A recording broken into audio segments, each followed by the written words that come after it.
J'aimerais que nous puissions continuer dans cet esprit, cette soif de connaître Dieu.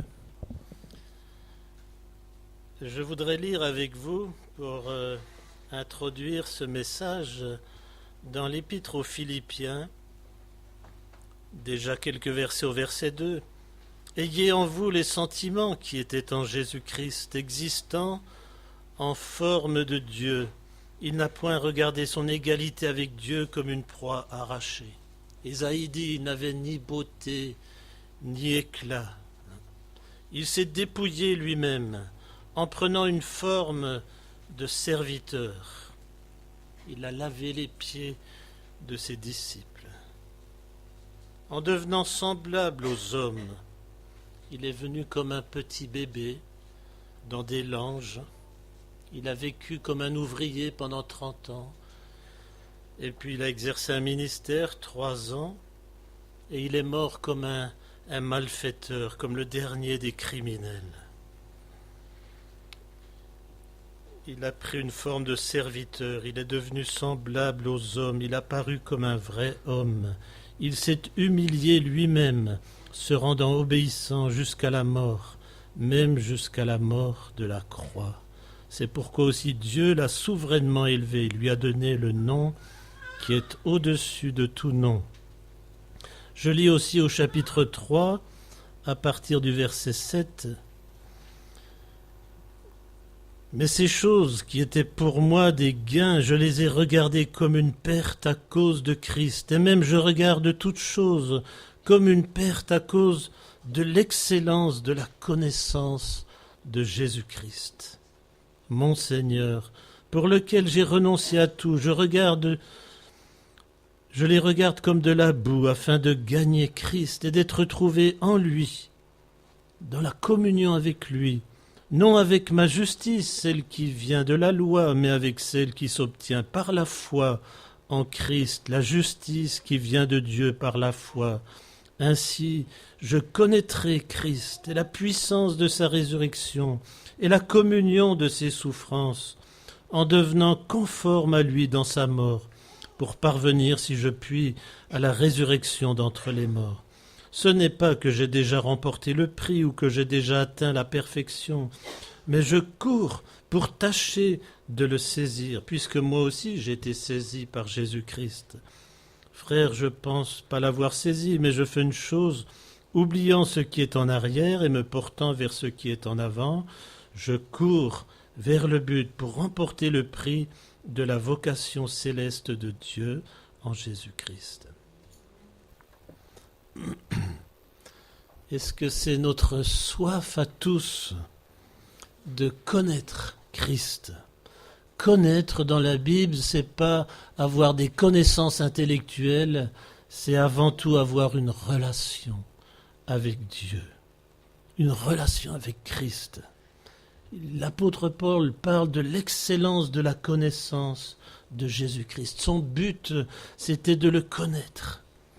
Je crois que si nous voulons voir des fleuves d'eau vive, Jésus dit « Venez à moi ». Et moi, je ferai couler des fleuves dans vos cœurs, pas dans vos têtes, mais dans vos cœurs. La connaissance de Dieu, elle a beaucoup de conséquences dans nos vies. L'apôtre Pierre dit que la grâce et la paix vous soient multipliées par la connaissance de Dieu. Deuxième épître de Pierre, chapitre 1. La connaissance de Dieu va nous donner la grâce. La grâce, c'est ce dont nous avons besoin. La grâce, c'est le cadeau gratuit de Dieu. La grâce, j'ai travaillé 19 ans dans les prisons comme médecin. Je peux vous dire, les gens savent ce que c'est la grâce. La grâce, c'est pas pour les propres justes. La grâce, c'est pour les coupables. Lorsqu'on vient à lui qu'on plaide coupable, Dieu fait grâce. Dieu fait grâce aux humbles. Il veut donner la paix par la connaissance de Jésus-Christ. Dans Jean 17, Jésus dit « La vie éternelle, c'est qu'ils te connaissent, toi, le seul vrai Dieu, et Jésus-Christ, son Fils. La vie éternelle, c'est de connaître Dieu. En lui, nous avons tout pleinement. Nous avons tout ce qui contribue à la vie et à la piété. Nous cherchons souvent dans la médecine, dans la psychologie, dans toutes sortes de choses, des philosophies, des idéologies. Nous cherchons des réponses, mais nous avons tout pleinement en Christ. Dieu pourvoira à tous vos besoins en Christ. On oublie souvent de dire en Christ. Dieu pourvoira avec richesse à tous vos besoins. L'homme a toutes sortes de besoins matériels, physiques, des besoins affectifs, des besoins intellectuels, sociaux, culturels, religieux, spirituels. L'homme a besoin avant tout d'une relation avec Dieu. Le connaître, c'est avoir une relation avec Dieu, une relation dans notre cœur. Jésus dit, si l'œil de ton cœur voit clair, alors tout ton corps sera éclairé. Dans le psaume 80, il est dit à 3 reprises, « Relève-nous, fais briller ta face sur nous, et nous serons sauvés. » Si nous pouvions voir la face de Dieu. Job a dit à la fin du livre de Job, « Mon oreille avait entendu parler de toi, mais maintenant mon œil t'a vu. » Est-ce que nous avons soif de connaître Dieu dans notre cœur? Cette vision dans notre cœur, elle vient aussi de la parole de Dieu qui est la source de notre foi. La parole de Dieu, la foi, est à la base de la cure d'âme. C'est un mot qui n'est peut-être plus très à la mode, on dit relation d'aide, mais c'est la même chose. On a besoin d'être guéri, restauré par la parole de Dieu. Croire, c'est pas avoir des connaissances, je l'ai dit souvent hier soir et je le redis ce matin, c'est avoir la confiance dans son cœur. Quelqu'un a prié ce matin en parlant d'un funambule. Vous connaissez peut-être cette histoire d'un homme qui traversait les chutes du Niagara sur un câble et tout le monde l'applaudissait, on disait c'est formidable. Et puis après il a traversé avec une brouette, après il a mis un gros sac dans sa brouette et tout le monde applaudissait. Et puis il a dit si j'ai pu mettre un gros sac de 100 kilos dans la brouette, je dois pouvoir mettre une personne. Et tout le monde a applaudi. Et il a dit qui veut venir dans la brouette? Et là il n'y avait plus personne. Vous comprenez la différence entre croire dans sa tête et faire confiance. L'histoire dit que sa mère, qui avait une relation avec lui, qui avait confiance en son fils, elle a dit, moi je veux aller dans la brouette. Est-ce que vous voulez vous laisser porter par Jésus dans la vie? La vie est parfois difficile, elle est parfois un équilibre instable. La foi, on a parfois l'impression de marcher sur un câble aussi. Est-ce que nous voulons nous reposer?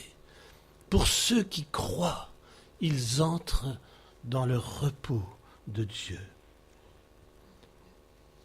Et la Bible nous dit, garde ton cœur plus que toute autre chose, car de lui viennent les sources de la vie. Si tu crois dans ton cœur, des fleuves d'eau vive couleront de ton cœur. Il parlait du Saint-Esprit qui était donné à ceux qui croiraient en Jésus. Mais Jésus a dit que du cœur naturel de l'homme, il sort des mauvaises pensées. Il sort le meurtre, la cupidité, l'adultère et même la folie est inscrite dans notre cœur. Mais Dieu veut purifier nos cœurs. Il veut remplir nos cœurs.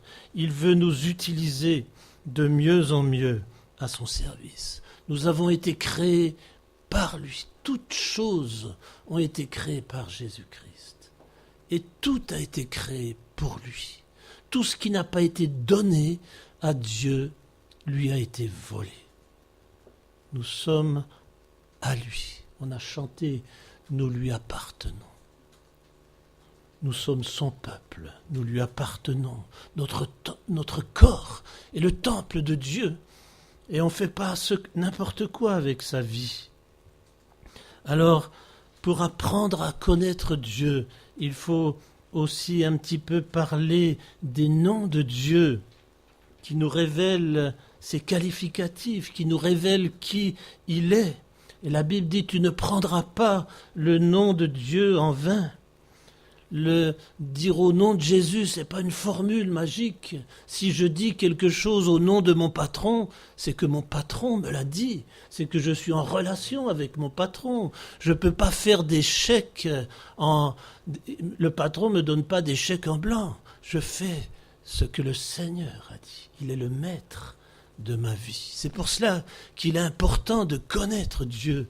Les livres de sorcellerie sont pleins de formules magiques où on utilise le nom de Dieu.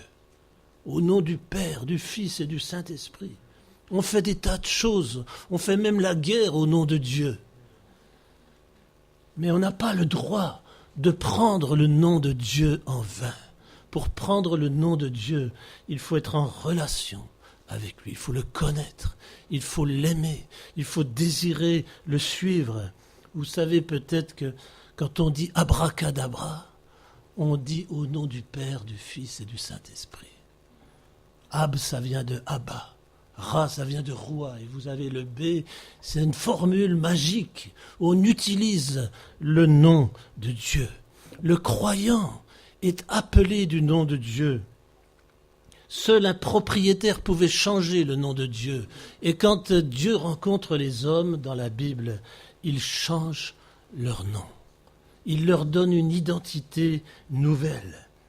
Abraham devient Abraham. Il a le H, la consonne principale du nom de Dieu. Simon devient Pierre, parce que Dieu est un rocher, et Dieu lui donne quelque chose de sa nature. Dieu rencontre Israël, Jacob plutôt, le menteur, le tricheur, et lui dit « Tu seras Israël », le nom de Dieu. Un jour, Dieu va nous donner un nom nouveau dans le ciel. Mais déjà ici-bas, nous devons refléter quelque chose de la personne de Dieu. Si nous sommes célibataires, je le disais hier, on peut refléter la disponibilité de Dieu. Si nous sommes un père, nous pouvons refléter la paternité de Dieu. En tant que mère, la tendresse de Dieu. Nous sommes appelés du nom de Dieu. Les amis de Daniel avaient reçu des noms de dieux païens, Shadrach, Meshach et Abednego. Leur vrai nom en hébreu contenait le nom de Dieu. Le monde nous a donné des fausses identités et Dieu veut nous redonner notre véritable identité. Nous avons été créés à l'image de Dieu. J'avais lu un livre d'Abbé Cassis, qui est un hébraïsant, et qui disait, un juif, qui disait qu'on devrait traduire « créé à l'image de Dieu », « créé à l'image de Dieu ». C'est intéressant, parce que la véritable image de Dieu, c'est Jésus-Christ. Il est l'image visible d'un Dieu invisible. Il est venu pour nous manifester la personne de Dieu, pour nous montrer qui est Dieu, pour nous montrer l'amour de Dieu, le pardon de Dieu, la vérité de Dieu.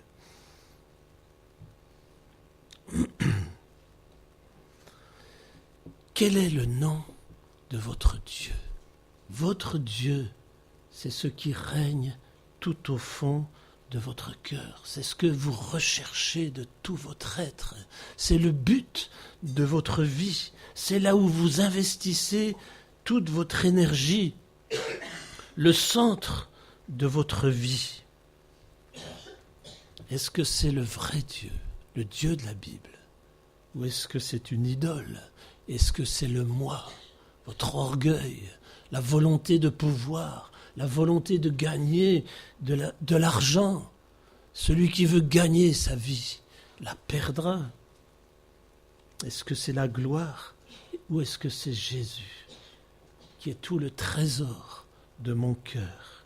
Dans les Colossiens, chapitre 1, verset 27, il est parlé de la richesse de ce mystère parmi les païens, c'est-à-dire Christ en vous, Vous avez tout en Christ, tout ce qui contribue à la vie. Dieu est un. Il n'y a qu'un seul Dieu, il n'y en a pas d'autre. Nous avons été créés pour marcher et fonctionner avec ce Dieu. Je suis l'Éternel, ton Dieu, c'est les 10 commandements. Tu n'auras pas d'autre Dieu au centre de ta vie, au centre de ton cœur. Écoute Israël, l'Éternel est notre Dieu, l'Éternel est un, tu aimeras l'Éternel. Il est un, c'est-à-dire qu'on ne peut pas dire moi je veux me faire un petit Dieu à mon image, je veux prendre l'amour de Dieu mais ne pas prendre la sainteté de Dieu. Je veux voir les gens s'aimer mais faire l'économie de la vérité. C'est un peu ce qui se passe dans le monde aujourd'hui. Dieu est un. On ne peut pas le couper. C'est l'unicité de Dieu. Dieu est unique. Et il est un dans le sens qu'il est trois, mais complètement uni. Comme la lumière est une, mais on peut la diviser en 3 couleurs primaires, le rouge, le bleu et le jaune. Dieu est aussi une trinité. Il y a beaucoup de choses qui sont trinités dans le monde visible aussi, comme l'eau qui peut être solide, liquide, gazeuse, comme notre personne qui est corps, âme et esprit. Dieu est pluriel, il est unique et il est pluriel en même temps. Elohim, c'est un pluriel. Et je pensais, pourquoi est-ce que Dieu est pluriel? Parce que Dieu est amour. On ne peut pas vivre l'amour tout seul. Et de toute éternité, Dieu est amour. Et il y a une trinité d'amour. Et il veut nous associer à sa trinité. Un jour, nous serons semblables à lui. Il nous a prédestinés à vivre éternellement avec lui dans la gloire. Est-ce que vous réalisez cela? C'est quelque chose qui nous dépasse. Dieu est lumière. Cette lumière, on peut la décomposer en une multitude de couleurs. Comme le chandelier à 7 branches. Dans l'Apocalypse, il est parlé des 7 esprits de Dieu. Il y a différentes couleurs, je dirais, dans la personne de Dieu. Il est juste et il est amour. Le mot tzedek en hébreu, c'est la justice. Mais j'ai lu des livres de gens qui connaissent très bien l'hébreu, qui disent on devrait traduire par justice et charité, ou justice et amour. Soit on est trop juste et on manque d'amour, ou soit on est trop dans l'amour et on manque de justice et de vérité. Il y a un équilibre même dans les mots de l'Ancien Testament. Dieu est la vie, il est la vérité, il est esprit, il est tout-puissant, il est saint, différentes couleurs, et il veut nous communiquer sa vie. Il veut nous libérer par sa vérité. Il veut se révéler à notre esprit. Dieu est esprit. On ne peut pas le voir avec nos yeux, le sentir.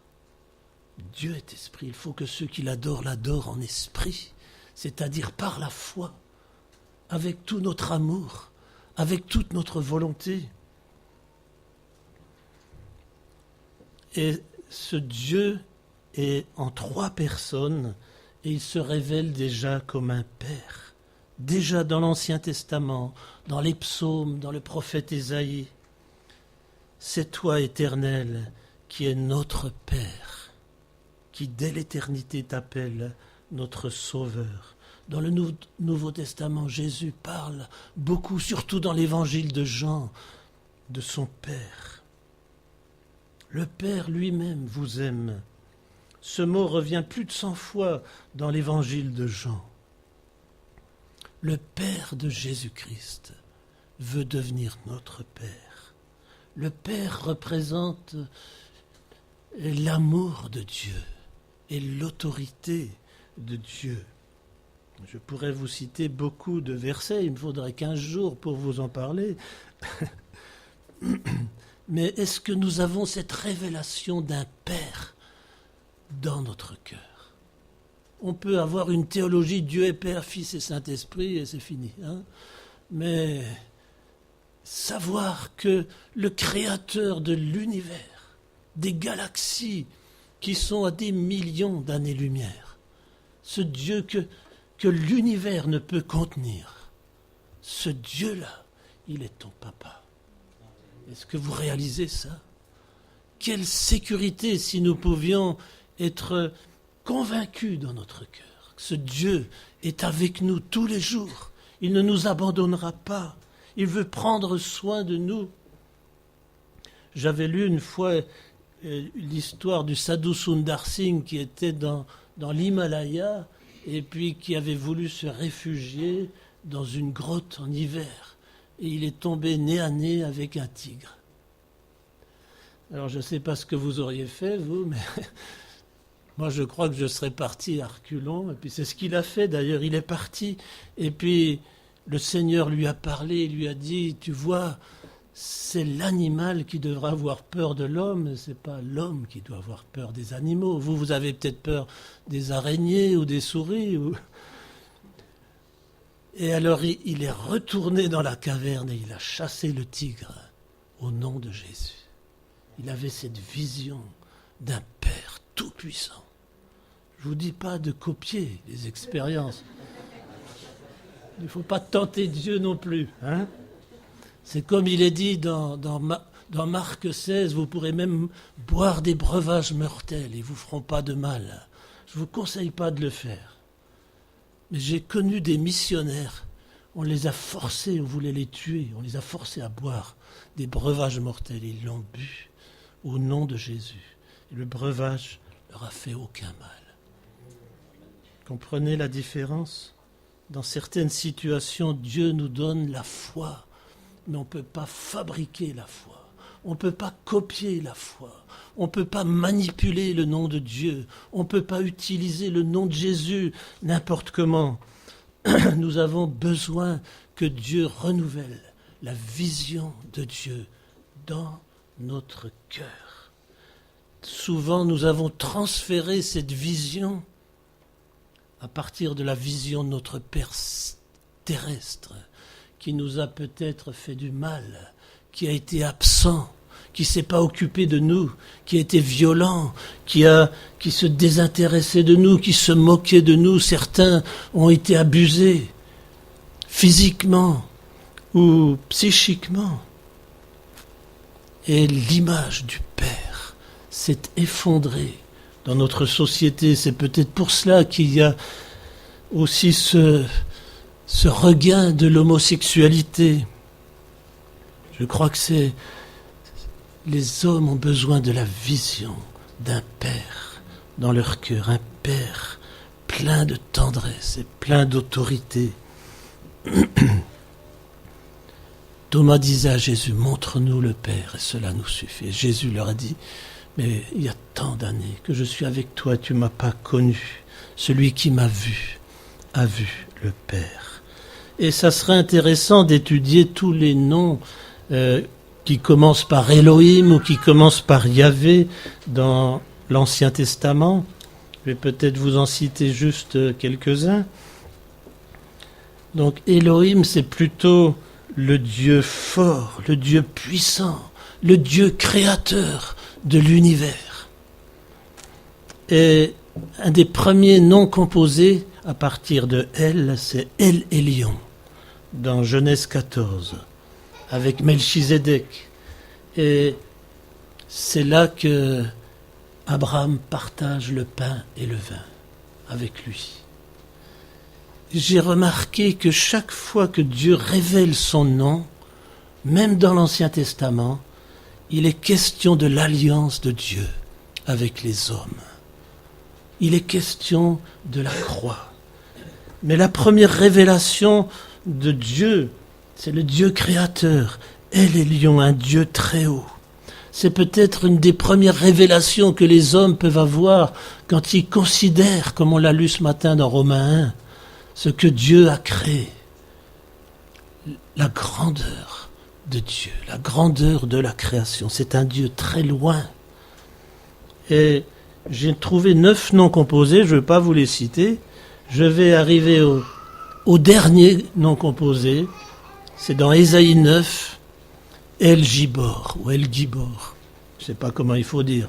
C'est le Dieu puissant. Ce Dieu puissant qui est devenu un petit enfant. Car un enfant nous est né, un fils nous est donné. On l'appellera Dieu puissant, El Gibor. Voilà le dernier nom composé à partir de El dans l'Ancien Testament. Vous voyez, ça commence par le Dieu très haut et ça se termine par un petit enfant qui vient montrer qui est Dieu. Et les noms composés par Yahvé, vous voyez, c'est le nom rédempteur de Dieu. Dieu fait alliance avec l'homme par la croix. J'ai dit, je crois, hier soir, qu'on ne peut pas connaître Dieu sans passer par la croix. Et quand Dieu révèle des noms, vous avez l'histoire de la croix. Le premier nom qui est révélé, le nom composé qui commence par Yahvé, c'est Yahvé Jiré dans Genèse 22, l'Éternel pourvoit. C'est l'épreuve du sacrifice d'Abraham qui va offrir son fils unique en sacrifice. C'est une image de la croix. Et alors qu'il allait égorger son fils, Dieu l'arrête avec un ange, il lui montre un bélier retenu par les cornes dans un buisson, et ce bélier est offert à la place, en substitution. Nous n'avons plus besoin d'agresser les autres, plus besoin de nous agresser nous-mêmes, parce que Jésus a été blessé pour nous. Yahvé Jiré. Il a pourvu sur la croix. Il a pourvu à tous tes besoins. Extraordinaire. Le deuxième nom composé, je vais vous en citer 3, c'est Exode 15, Yahvé Rapha, d'où vient le mot Raphaël, l'Éternel guérit. Et dans le contexte, vous avez Moïse qui jette un bois dans les eaux amères pour qu'elles deviennent douces. Le peuple murmurait. Il avait soif. Il ne pouvait pas boire. Et le bois, c'est une image de la croix. Le principe de la croix, de la mort à toi-même, de la mort à ton ego, à ton égoïsme, à ton orgueil. Le principe de la croix va donner de l'eau douce dans ta vie. L'image de la croix qui transforme les eaux amères, Mara à Mara, l'amertume. Dieu, dans ce lieu, dit, il lui donne des lois, des ordonnances, avant même de donner les 10 commandements dans Exode 20. Là, vous êtes dans Exode au chapitre 15. Avant même de donner toutes les lois sociales, les lois sur l'hygiène, sur l'alimentation, sur la vie de la société, la vie religieuse. Jésus, enfin plutôt Dieu, nous révèle que la guérison, c'est pas l'observance de lois. La guérison, c'est une relation avec le Dieu qui guérit. Par la croix. Je cite un dernier qui est très important aussi. C'est dans Juge 6, 24, c'est Yahvé Shalom, l'Éternel, qui nous donne l'accomplissement, la paix. Nous sommes dans un monde où il y a tellement de blessures, tellement de souffrances, d'angoisses, de troubles mentaux dans nos âmes. L'Éternel peut donner la paix. Mais on ne peut pas trouver ce Dieu sans passer par la croix. Vous connaissez l'histoire de Gédéon, dans ce passage. Il a mis une toison. La toison parle d'un agneau qui a été sacrifié. Cette toison était pleine de rosée et l'air autour était sèche. C'est l'état du monde qui est dans la sécheresse spirituelle. Et il demande un deuxième signe à Dieu. que ces toisons qui étaient pleines de rosée la première nuit deviennent sèches et que l'air soit plein de rosée. C'est vraiment l'histoire de la croix.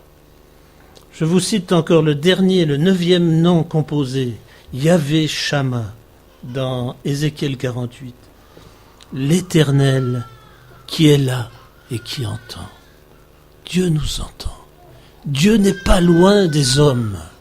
Ce qui nous sépare de lui, c'est notre incrédulité, c'est notre indépendance, c'est notre orgueil, ce sont nos péchés qui mettent une séparation entre lui et nous. Mais il n'est pas loin des hommes et il est là pour ceux qui se repentent. Il y a de la joie dans le ciel pour ceux qui se repentent. Donc j'ai parlé de Dieu, un Père. Je voudrais parler de Jésus-Christ un petit peu et du Saint-Esprit. Alors, j'espère que vous n'êtes pas trop pressés, mais je vais essayer de résumer. Jésus est venu nous apporter la lumière, nous montrer le cœur plein d'amour du Père. C'est lui qui nous l'a fait connaître. Le Sauveur. Est-ce que nous avons cette révélation dans notre cœur que Jésus est notre Sauveur? Que sans lui, nous sommes perdus. Vous savez, le sauveur, c'est pour quelqu'un qui est perdu. Ceux qui se croient justes, ceux qui croient pouvoir se sauver eux-mêmes, qui n'ont pas besoin de Christ, qui croient ne pas avoir besoin de Christ, ceux-là sont perdus. Et tout l'évangile se résume, crois au Seigneur Jésus et tu seras sauvé. C'est tout simple, hein? Crois que Jésus sauve les perdus qui crient à lui, qu'il donne à boire à ceux qui ont soif, qu'il guérit les cœurs brisés qui ne comptent plus sur leur propre force, sur leurs propres armes, mais qui comptent sur la grâce de Dieu, comme le brigand sur la croix qui dit « Souviens-toi de moi quand tu seras dans ton royaume ». Il croyait que Jésus était roi. Il dit, j'ai ce qu'a mérité mes crimes. Personne d'entre nous méritons de vivre pour l'éternité avec Dieu. Personne. C'est par grâce, un cadeau de Dieu que vous êtes sauvés. On ne lui fait pas toujours un cadeau en nous donnant notre vie, mais lui nous fait un cadeau. Et nous acceptons un sauveur. Crois au Seigneur Jésus. Nous acceptons un sauveur, nous acceptons un Seigneur. Ça veut dire beaucoup de choses. Nous n'appartenons plus à nous-mêmes. Nous sommes esclaves de Jésus-Christ, mais c'est un maître dont le joug est léger et facile. Un maître qui nous aime. Il est le Messie. Le Messie, c'était l'onction, loin de Dieu, c'était les rois. Il est le roi des rois. Il est le prophète, c'était les prophètes qui étaient oints d'huile. Il est la parole de Dieu. Et Dieu, par sa parole, a créé l'univers. Il est le créateur de toutes choses. Il est le sacrificateur, le seul médiateur entre Dieu et les hommes. Et il est le sacrifice. Il était parfaitement Dieu, la parole était Dieu, il existait en forme de Dieu, il est l'image du Dieu invisible, l'empreinte de la personne de Dieu, en lui habite corporellement toute la plénitude de la divinité. Et devant cette grandeur, on se sent tout petit. Un jour, tout genou fléchira devant lui. Et ce Dieu-là, il est aussi amour. Un Dieu proche de nous, qui s'approche de nous, qui s'abaisse jusqu'à nous pour nous sauver. Le Dieu rédempteur et le Dieu créateur, le Dieu saint et le Dieu amour. À 9 reprises, Jésus dit « Je suis », comme pour rappeler le nom de Dieu. Yahvé, ça signifie le Dieu éternellement présent. Souvent on vit dans notre passé, On a besoin de guérir de notre passé, où on vit dans l'avenir. Mais Dieu est présent. Il est là aujourd'hui pour nous bénir. 18 fois dans l'Évangile, il s'approprie le nom de Yahvé. Mais 9 fois, c'est suivi d'un qualificatif. Vous connaissez cela, je suis le pain de vie. Je suis ta nourriture. Où est-ce que tu nourris ton âme? On se nourrit beaucoup de la radio, de la télévision, d'Internet. Il y a des bonnes choses, mais on a besoin de se nourrir de la parole de Dieu. Je disais hier soir qu'un professeur, pendant ma thèse, un vieux professeur a dit « J'ai cherché toute ma vie l'inspiration, je n'ai pas trouvé, mais en lisant cette thèse, il y en a encore 3 exemplaires ici, j'ai réalisé que j'étais un pécheur et que j'avais besoin de la grâce de Dieu. Il a compris l'essentiel. Et je veux mettre cette thèse à côté de mon dictionnaire Vidal pour me rappeler que l'homme ne vit pas de médicaments seulement, mais aussi de la parole de Dieu. C'est extraordinaire. Je suis le pain. Est-ce que nous nous nourrissons de la parole du Christ pour grandir dans la foi? La foi, elle vient de la parole de Christ. C'est en regardant. Il est dit, ayez les regards sur Jésus, Hébreux 12. C'est lui qui suscite la foi et qui l'amène à la perfection. C'est pas vous qui la fabriquez, la foi. C'est pas dire je suis guéri, je suis guéri. C'est de regarder à Jésus. Il a dit, je suis la lumière du monde, la lumière qui va vous éclairer, vous montrer le chemin, la lumière qui va vous réchauffer, faire fondre la glace qu'il y a dans votre cœur, la lumière qui purifie, qui nous permet de nous voir nous-mêmes, de nous voir les uns les autres. Celui qui aime, il voit clair. Celui qui n'aime pas, il est dans les ténèbres. On dit que l'amour rend aveugle, mais c'est pas vrai. L'amour ouvre les yeux. L'amour de Dieu nous donne de voir clair et de le voir, lui. Je suis la porte des brebis qui te permet de sortir de tes forteresses de raisonnement, tes forteresses dans lesquelles tu es emprisonné. L'homme a besoin de refuge. Il y a un grand-père de la psychiatrie française, le professeur Sivadon, a dit « L'angoisse, c'est une manière de réagir quand on ne trouve pas de refuge. » On peut se réfugier dans toutes sortes de choses, mais beaucoup de refuges humains deviennent des prisons. Jésus-Christ est notre refuge. Dieu est un refuge. Nous pouvons nous approcher de lui.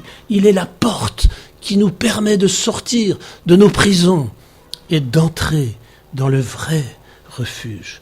Je suis le bon berger qui sécurise, qui veut te nourrir, qui veut te conduire dans des verts pâturages. Je suis le Fils de Dieu. Il veut t'adopter comme son frère, t'apprivoiser, te réconcilier avec le Père. Je suis la résurrection et la vie. Quelle chose extraordinaire. Moi, j'ai vu mon papa, avant de mourir, je lui ai lu ce texte, je suis la résurrection. Il donne la vie éternelle. Et cette vie éternelle, elle commence dès ici-bas. Elle délivre de la crainte de la mort. C'est une joie de partir quand on est en paix avec Dieu.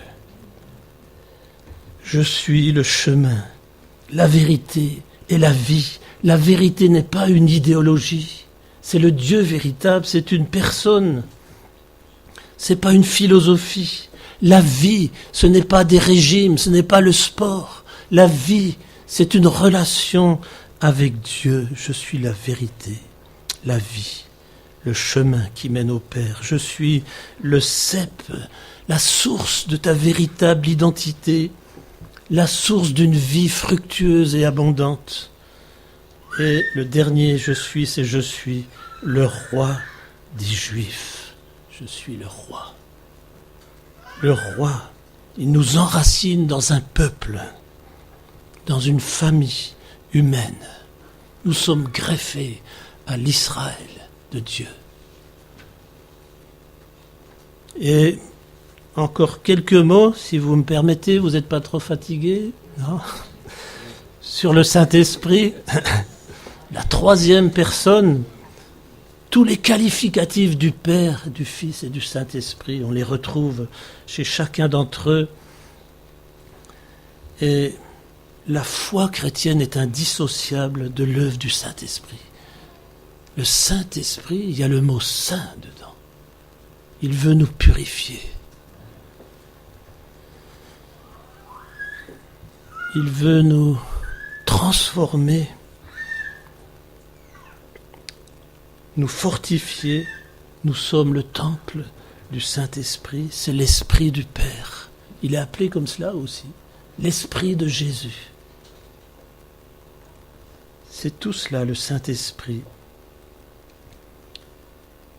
Et deux aspects de l'œuvre de Jésus sont soulignés par Jean-Baptiste. Il est dit, il ôte le péché. Voici l'agneau de Dieu. Il ôte le péché. C'est les deux choses essentielles. Et il baptise du Saint-Esprit et de feu. Et où cherchez-vous la délivrance du péché? L'Esprit, la loi de l'Esprit de vie m'a affranchi de la loi du péché et de la mort. C'est l'œuvre du Saint-Esprit. C'est l'œuvre de Christ. Est-ce que nous cherchons la délivrance du péché dans le yoga, dans la psychologie? Où cherchez-vous l'amour, la puissance, la joie? Dans la concentration, dans la méditation? Le Saint-Esprit désire nous purifier. Il désire nous remplir. Il désire nous utiliser. Tout ce qui était au service de Dieu était oint d'huile. Tous les objets du tabernacle, les sacrificateurs. Et vous êtes un peuple de sacrificateurs. Il nous oint, pas pour jouir d'extase dans notre coin. Il nous oint pour être des serviteurs.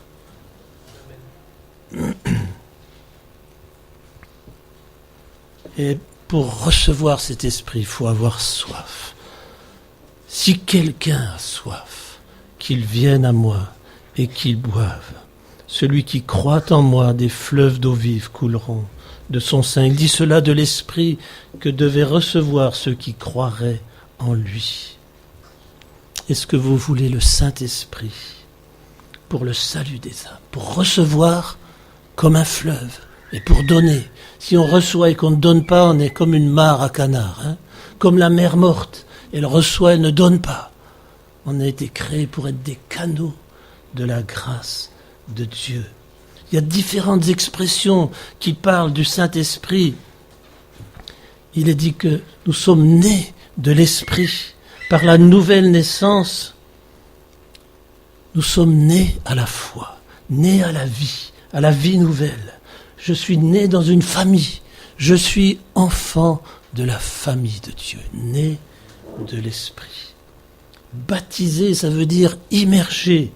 Ce mot évoque d'être plongé, d'être caché en lui.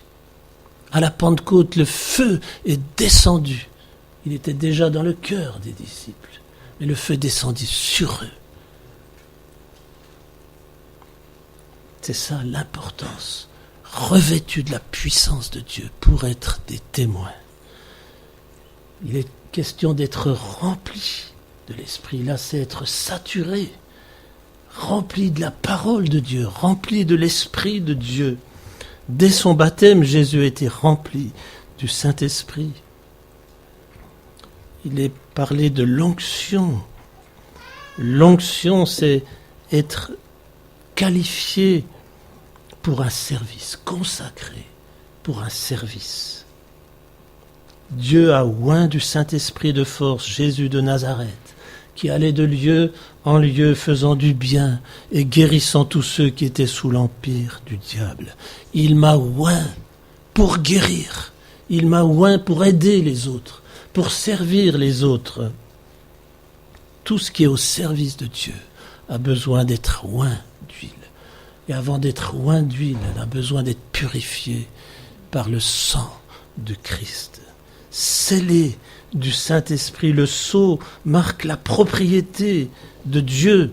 Le chrétien appartient à Dieu et cela lui donne l'autorité et la sécurité.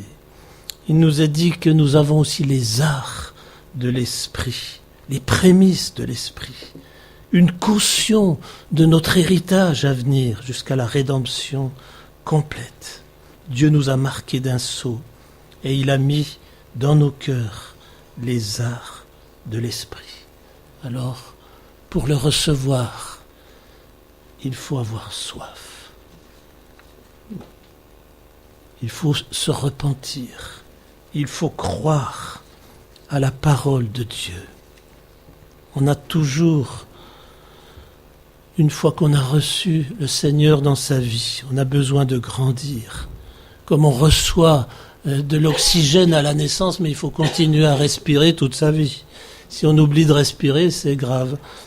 Il faut continuer d'inspirer, de recevoir et d'expirer, de donner. La Bible nous exhorte à rechercher la sanctification. Elle nous dit d'aspirer aux dons spirituels. Elle nous dit soyez remplis de l'Esprit. Entretenez-vous dans cette plénitude de l'Esprit. Fortifiez-vous dans le Seigneur. N'éteignez pas l'Esprit. Dieu demande notre participation. Alors là aussi, j'ai beaucoup de qualificatifs du Saint-Esprit. Je ne vais pas tous vous les donner ce matin, mais l'Esprit, c'est un esprit d'amour, un esprit d'unité, un esprit d'adoption. J'avais lu d'un auteur, je crois qu'il est du 19e siècle, qui a beaucoup écrit sur la prière, Gordon. Il dit « Le baptême de l'Esprit, c'est un baptême d'amour. La paix de Dieu, c'est l'amour en repos. L'étude devient la lecture d'une lettre d'amour. La prière, un rendez-vous d'amour. La lutte contre le mal devient la lutte contre un rival. On hait le péché parce qu'il attriste le fiancé divin. La compassion, c'est l'amour se manifestant avec tendresse. L'enthousiasme, c'est l'amour brûlant du feu sacré. L'espérance, l'amour qui attend. La fidélité, l'amour qui persévère. L'humilité, l'amour prenant sa vraie position d'homme. L'amour des âmes, l'amour qui plaide une juste cause. Le fruit de l'esprit, c'est l'amour. C'est beau ce passage, hein? L'amour sans la sainteté, c'est une illusion de la grâce. C'est la grâce à bon marché. Dieu nous appelle à nous repentir. J'avais lu une fois dans un petit calendrier que Abraham Lincoln assistait à une vente aux enchères d'esclaves et il avait vu un propriétaire qui voulait acheter une jeune femme esclave et pensant qu'il allait l'acheter simplement pour abuser d'elle, Lincoln renchérit sur le prix afin de pouvoir lui rendre sa liberté. Est-ce que cela veut dire, dit la fille, que je peux maintenant dire tout ce que je veux? Oui. Lincoln répondit bien sûr. Elle poursuivit, et aller où je veux? Et à nouveau, Lincoln répondit oui, puisque tu es libre. Dieu nous a fait grâce. Les joues ruisselantes de larmes, elle murmura, eh bien, monsieur, c'est avec vous que je veux aller. C'est ça, l'amour, la révélation de l'amour de Dieu. On a envie d'obéir. La crainte de Dieu, c'est la crainte de faire de la peine à quelqu'un qui nous a tant aimés. si le message de la grâce ne change pas nos cœurs, ne nous donne pas cet esprit de suivre Christ, cet esprit d'obéissance, c'est que nous n'avons pas saisi l'immensité du péché, l'immensité de la grâce de Dieu.